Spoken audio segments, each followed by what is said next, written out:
Exam बहुत पास आ चुके हैं, अब बिल्कुल भी टाइम नहीं है कि टाइम को खराब किया जाए।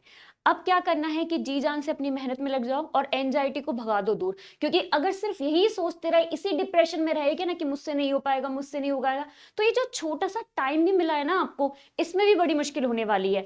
तो अब जो बीत गई वो बात गई, अब जो टाइम निकल गया सो निकल गया। अब क्या करना है, अब मेहनत करनी है। जितना भी टाइम रह गया है हमारे पास में, जितना भी टाइम है, बस मेहनत करने में जुट जाओ। क्योंकि पूरी साल ऐसा तो नहीं है कि हमने बिल्कुल नहीं पढ़ाई की, पूरी साल हमने पढ़ाई तो की है ना, नोट्स तो बनाए ना, सेल्फ स्टडी तो की है ना, क्लासेस तो ली है ना। इतनी सारी जब चीजें की हैं तो टेंशन किस बात की, घबराहट किस बात की। बच्चे बहुत डरते हैं जिन्होंने कुछ नहीं किया होता, हम वो बच्चे है ही नहीं जिन्होंने ऐसा कि बिल्कुल ही नहीं पढ़ा। पढ़ा तो हमने है, बस हमें जरूरत है अब टाइमली उसको रिवाइज करने की। तो आप अपने अकॉर्डिंग, अपने दिमाग के हिसाब से, अपनी प्रिपरेशन के हिसाब से डिवाइड कर लो सब्जेक्ट्स को कि मुझे मैथ्स में इतना टाइम देना है, साइंस में इतना टाइम देना है, इंग्लिश में इतना टाइम देना, मैथ्स में इतना टाइम देना। हर बच्चे को पता होता है कि उसकी वीक सब्जेक्ट कौन सी है, किस में उसको ज्यादा मेहनत की जरूरत है।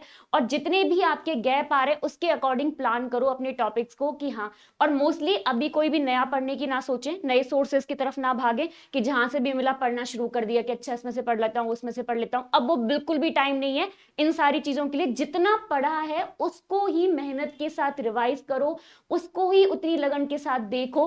और कोशिश करो कि शाम को सोने की आदत है वो टाइमली रखो। रात को जागना इस टाइम पर सही नहीं है, क्योंकि जब हम रात भर तो पढ़ते रहते हैं, अब जब फ्री हैं, जब एग्जाम नहीं है, जिस दिन, उस दिन तो हम लेट तक सो सकते हैं, लेकिन जिस दिन एग्जाम होगा उस दिन तो जल्दी जाग करके एग्जाम देने जाना होगा ना। अब आपकी बायोलॉजिकल क्लॉक क्या बोलेगी कि नहीं नहीं भाई मुझे तो नींद आ रही है, इस टाइम पे तू सोता है, सो जा। फिर तुम्हें नींद आना शुरू हो जाएगी।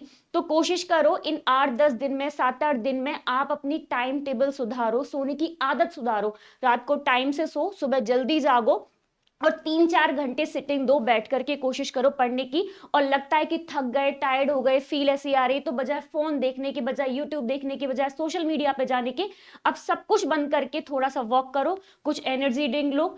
जो भी शुगर है, फैट है, ऐसे वाले प्रोसेस फूड है, मैगी, बर्गर, पिज्जा, ये सारी चीजें इनको बिल्कुल दूर रहो। क्योंकि डोपामाइन को बहुत ज्यादा इफेक्ट करते हैं और इससे बहुत सारी इश्यूज आते हैं, आपकी मेमोरी भी डिक्रीज होती है। तो हमको ऐसा कोई भी नहीं करना, ऐसा कोई भी मिस्टेक नहीं करनी इस टाइम पर कि हमको हेल्थ इश्यूज आ जाए, कोई भी ऐसी प्रॉब्लम क्रिएट नहीं करनी जिससे कि हम परेशान हो जाए और हमारे एग्जाम में इफेक्ट पड़े और उसके बाद हमारा रिजल्ट खराब आए। तो बेटा छोटी छोटी सी टिप्स हैं, आप इनको अप्लाई करो और सब कुछ भूल भाल कर अपने एग्जाम की प्रिपरेशन में लग जाओ।